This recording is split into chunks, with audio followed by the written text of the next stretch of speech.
श्री गुरुदेव दत्त. श्री संत एकनाथ महाराजांच्या हरिपाठाच्या अभंगावर आपलं प्रवचन सुरू आहे.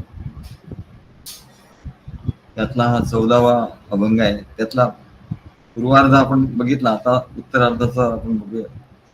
हरी बोला देता, हरी बोला घेता, हसता खेळता हरी बोला, हरी बोला गाता, हरी बोला खाता, सर्व कार्य करिता हरी बोला, हरी बोला एकांती, हरी बोला लोकांती, देह त्यागांती हरी बोला, हरी बोला भांडता, हरी बोला कांडता, उठता बैसता हरी बोला, हरी बोला जनी, हरी बोला विजनी, एका जनार्दनी हरी बोला.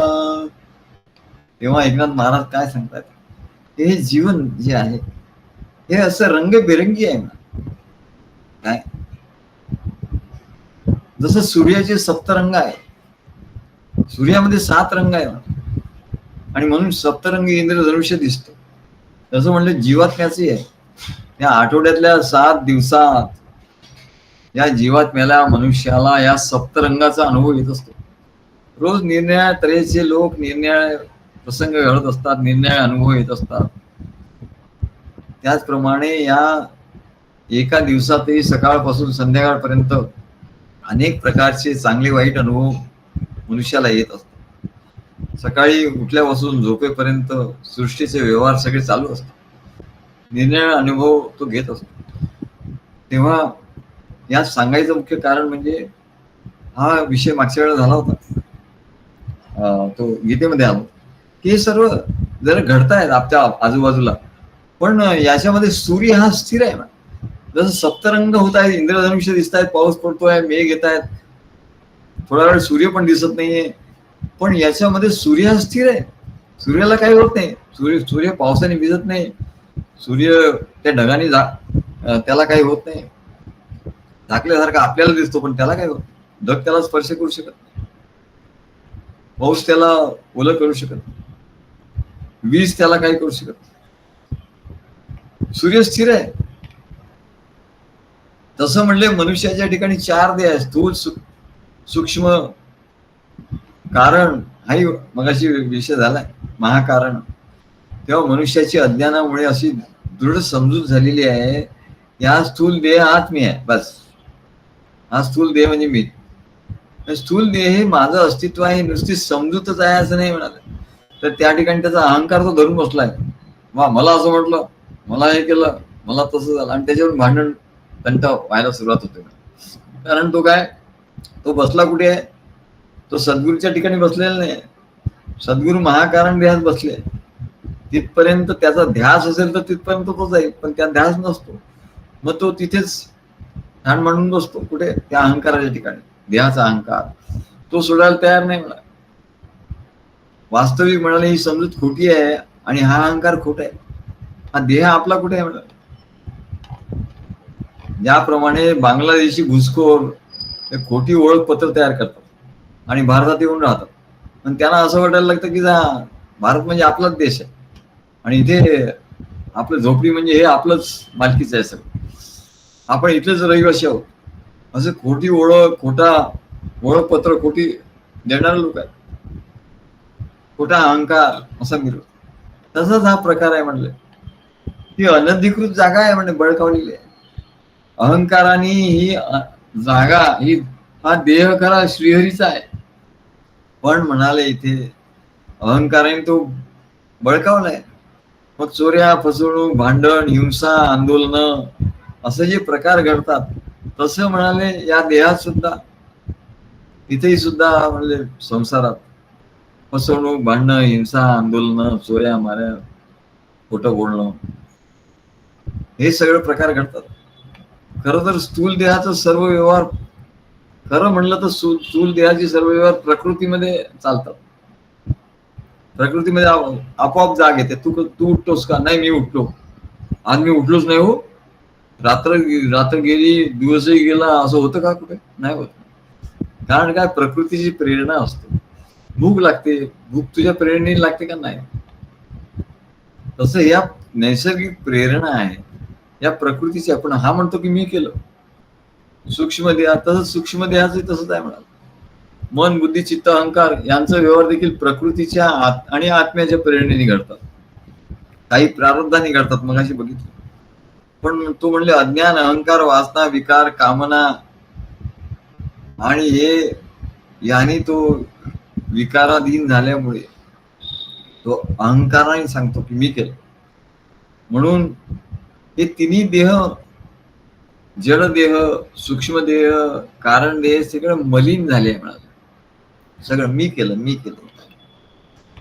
आणि प्रकृतीच्या, त्याच्यामुळे प्रकृतीच्याकडून आणि आत्म्याकडून येणारा सहज प्रेरणा जे आहे ते ग्रहण करण्याची पात्रता या तिन्ही देहात त्याच्याकडे राहत नाही. आणि म्हणून महाराज म्हणतात, सूर्याच्या ठिकाणी सप्तरंग निर्माण होतात, त्याचप्रमाणे जीवात्म्याला निरनिराळे अनुभव येतात. ते देहाच्या अस्तित्वामुळे येतात. आणि हे देहाचं अस्तित्व परमेश्वराच्या अस्तित्वामध्ये आहे, मुळे आहे. आणि देहाच्या अस्तित्वामुळे हे अनुभव येतात. आणि सर्व अनुभवात तो आत्मा स्थिर असतो. तो जीवात्मा सुद्धा स्थिर असतो. म्हणजे तो आत्मा काय, तर जीवात्मा सुद्धा स्थिर असतो. पण त्याला तसं दोलायमान व्हायला होतं म्हणलं. त्याला असं वाटतं की दोलायमान जातो. तेव्हा जीवात्मा ह्या त्या सर्व याच्यात स्थिर असतो. कारण काय, देहाच्या अस्तित्वामुळे त्याला अनुभव येतात, पण सर्व अनुभवात तो स्थिर असतो. तेव्हा जसा सप्तरंग निर्माण झाले तरी सूर्य स्थिर असतो, तसाच म्हणाले हे सर्व अनुभव येत असले तरी जीवात्मा स्थिर असतो. नुसता आत्मा किंवा परमात्मा नाही, तर जीवात्मा सुद्धा स्थिर असतो. याचा गूढ अर्थ काय हे समजून घेतलं पाहिजे. ही सर्व आंदोलन, लोक रस्त्यावर आंदोलन करतात कारण त्यांच्या इच्छा पूर्ण झाल्या नाही, काय त्यांच्या मनासारखं झालं, ते रस्त्यावर उतरून आंदोलन करतात. म्हणून ते आंदोलन म्हणजे ते स्थिरता नाही, अस्थिरता माजवतात मला. तसं हे मन, बुद्धी, चित्त याच्या ठिकाणी मालिन्य असल्यामुळे तिथे अस्थिरता येते. आणि तिथे जीवात्मा आणि ईश्वर हे दोघेच असतात, ते मात्र स्थिर असतात. त्यांच्या ठिकाणी काय आंदोलन नसतात. संत तुलसीदास महाराज म्हणतात, ईश्वर अंश जीव अविनाशी, ईश्वर अंश जीव अविनाशी, चेतन अमल सहज सुख राशी, चेतन अमल सहज सुख राशी. ईश्वराचा अंश हा जीव, तो अविनाशी आहे, तो चेतन आहे, चैतन्यमय, जड नाही या देहासारखा. त्याला कळतं सगळं. अमल म्हणजे तो शुद्ध आहे, पवित्र आहे, आणि सहजपणे तो आनंदी, सुखासीन तो आहे. सद्गुरूच्या कार्यात, सद्गुरूच्या व्यवधानात, सद्गुरूच्या ध्यासात असलं की एकदम आपण आनंदी असतो. त्याला सुख राशी असं म्हणतात. पण त्या स्थिर अवस्थेचा अनुभव कसा घ्यावा, कसा येणार म्हणाले, या स्थूल देह मी आहे हा अहंकार आधी गेला पाहिजे. त्याला लगेच स्थूल देहाला त्याला काही थोडस म्हटलं की त्याला राग येतो. तो अहंकार कसा जाईल, तर तो अहंकार मी सद्गुरूंचा आहे हा भाव दृढ धरल्यावर अहंकार जातो. नाही तर तो कोणाच्या बापाला काय म्हणत, तो अजिबात जात नाही अहंकार. फक्त तो एकाच गोष्टीने जातो की मी कोणाचा आहे. कोणाचा कोण राधे ओळख मला, ओळख मला. मी कोणाचा आहे, तर मी सद्गुरूंचा आहे असं म्हटल्यावर अहंकार तिथून पळूनच जातो. म्हणाले, अरे बाबा हा सद्गुरूंचा आहे म्हणतो, माझा आहे असं नाही होणार. आता माझं तर स्वामित्व याच्यावर तर संपलं का, हा म्हणतो सद्गुरूंचा आहे मी, सद्गुरूंचं स्वामित्व झालं याच्यावर. तो अहंकार पळतो म्हणतो. काय उलटे पैर भाग गया असं म्हणतात, हिंदीत सांगतात, उलटे पैर भाग गया. मराठीत तर फारच वाईट शब्द आहे, दुंगणाला पाय लावून पळाला. तसा तो अहंकार पळून जातो. म्हणजे काय, तर साधी गोष्ट आहे, मी सद्गुरूंचा आहे. तस्य एवा अहम ममैवाहासो, ममैवाहासो. संस्कृत मध्ये सांगितलं, अरे तो माझा आहे, सद्गुरू माझे आहेत. आणि ममैवा असो सैवा हम, मी त्याचाच आहे बस, दुसरा कोणाचा नाही. मी कुठल्या नातेवाईकाला लागत नाही आणि कोणाचा लागत नाही मला, बस मी सद्गुरूंचा आहे असं जेव्हा त्याचं दृढ मजबूत त्याच्या अंतःकरणात होतं, तेव्हा तो अहंकार तिथून काढता पाय घेतो, पळतो म्हणा. उलटे पाव भाग जात आहे. काही त्याला पळवावं लागत नाही, अहंकार काढता येत नाही, काढू शकत नाही. कोणाच्या बापाच्यानी तो गेला नाही, कधी जाणार नाही आणि जाऊ शकत नाही. आणि कोणाची अशी हिंमत नाही की त्या अहंकाराला घालवणार. तो अहंकार फक्त एकाच गोष्टीने जातो, मी सद्गुरूंचा आहे. हाच एक भाव जर दृढ धरला तर अहंकार पळून जातो, ते राहतच नाही मला काय. तेव्हा हा भाव दृढ धरला पाहिजे. तस्य एवा अहम, मी त्याचा आहे, मी त्याचा आहे. त्यांच्या कार्यात मी सेवक आहे. तो जसा हनुमान प्रभू रामाच्या चरणाशी बसून बस इथे बसून राहायचा गपचूप, काय बोलत. प्रभू रामाने खून केली की तो काम फते करून यायचं बस. तो असं नाही म्हणलं नाही आता मला मग नंतर गेलं चालणार नाही का, उद्या गेलं चालणार नाही का, नाही मग आता ते काम आहे, मग बायको तिकडे असं म्हणते, मग मुलगा असं म्हणतो, मग ते असं काम असतं, टमकं झालं अमकं झालं काय. तेव्हा खरा जो सेवक असतो तो हनुमंतासारखा असतो. दास्य भक्ती, सेवा म्हणजे सेवा काय. तुझं तिकडे काही असं म्हणलं, आधी आम्ही सांगत नाही असं, पण कसा भाव असला पाहिजे. तो आपल्या संसाराचा बचाव करत राहतो. अरे हा संसार बचाव करू नको, त्याचा बचाव होणार नाही म्हणाले. संसार बचाव धोरण जर तू कातडी बचाव धोरण केलं तर काही उपयोग होणार नाही. पण सद्गुरूंचा तू झाला, त्यांचा सेवक झाला, तो संसार कोणी त्या संसाराचा बिघडवू शकणार नाही मला.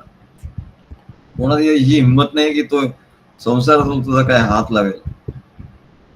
तेव्हा मी कार्यात सद्गुरूंचा सेवक आहे अशी आपली ओळख पटली पाहिजे. हरीची ओळख पटेल होते जेव्हा तो करून घेईल आणि हा देह सद्गुरू कार्याला समर्पित करेल. नुसतं सांगणार नाही सद्गुरूंचा आहे, सद्गुरूंचा आहे, सांगायला काय लागतं, पण तसं केलं पाहिजे, तसा भाव पाहिजे आणि तसं दिसलं पाहिजे प्रत्यक्ष. तेव्हा तो स्थूल देहाच्या बंधनातून मुक्त होतो. बघा, स्थूल देहाच्या बंधनातून कधी मुक्त होईल, ते सगळं तो सद्गुरूला अर्पण करेल. तन मन धन, तन करतो तो मन नाही देत, मन करतो तो धन नाही देत. तर म्हणले असं नाही चालायचं, तन मन धन. तर म्हणले तू या स्थूल देहाच्या बंधनातून बाहेर येशील, नाही तर पडलाय म्हणले स्थूल देहाच्या बंधनात, तिथून बाहेर नाही येऊ शकत, तू मुक्त नाही होऊ शकत. मला मन बुद्धी चित्त, आणि मी मन बुद्धी चित्त अहंकार हा सूक्ष्म देह आहे. हाही अहंकार गेला पाहिजे. तर मग कसा अहंकार जाईल हा, तर म्हणले सद्गुरूंचं प्रेम मनात भरायचं, बुद्धीत सद्गुरूंचा बोध भरायचा, त्याचा निश्चय करायचा, आणि चित्तात सारखं सद्गुरूंचं चिंतन मनन त्या बोधाचं आणि सद्गुरूंच्या प्रेमाचं केलं असता सूक्ष्म देहातून तो बाहेर जातो. कुठपर्यंत जायचंय, महाकारण देहापर्यंत जायचंय. स्थूल देहातून कसा बाहेर जाशील, तर मी सद्गुरूंचा आहे, सेवक आहे, बस त्याच्या सेवेच्या पलीकडे काय नाही. स्थूल देहातून बाहेर आला, दास्य भक्ती, सद्गुरूंचं सगळं करायचं, बाकी माझं जीवनच काही नाही, ते सगळं बघून घेतील. स्थूल देहातून तो बाहेर होतो, मग सूक्ष्म देह मन बुद्धी चित्त अहंकार याच्यात तो अडकून पडतो. नाही माझं असं मत आहे, माझं असं हे आहे, मग असंही नाही का होत, तसंही होत नाही का, असलं नाही चालत म्हणा. सद्गुरू सांगतात तेच होणार, आणि सद्गुरू सांगतात तेच सत्य. तेव्हा सद्गुरूंचं प्रेम मनात भरलं, सद्गुरूंचा बोध बुद्धीमध्ये भरला, सद्गुरूंचा मनन चिंतन त्या चित्तामध्ये चालू आहे, आणि त्याची जाणीव झाली, जाणीव स्फुरायला लागली की म्हणले तो सूक्ष्म देहातून बाहेर येतो, मग तो कारण देहामध्ये येतो. आणि कारण देहामध्ये म्हणजे तिथे काहीच नाही, तिथे स्वप्न नाही आणि तिथे जागृती नाही, म्हणजे संसारही तिथे नाही आणि स्वप्न दिसतात तेही तिथे नाही आहे म्हणाले. पण तिथे राहिला तर तिथे अज्ञान आहे. म्हणून तो सद्गुरूंचं ज्ञान प्राप्त करून घेतो. कुठलाही प्रवचन तो चुकवत नाही म्हणा. अरे एखादं प्रवचन चुकलं म्हणजे केवढं चुकलं म्हणायचं. तर तो त्या कारण देहामधून सद्गुरूंच्या ज्ञानाने बाहेर येतो, अज्ञानाचा नाश करतो आणि मग तो कुठे येतो, महाकारण देहामध्ये येतो की जिथे सद्गुरू आहेत. मग तिथे त्याला त्या नामाची धून ऐकायला येत.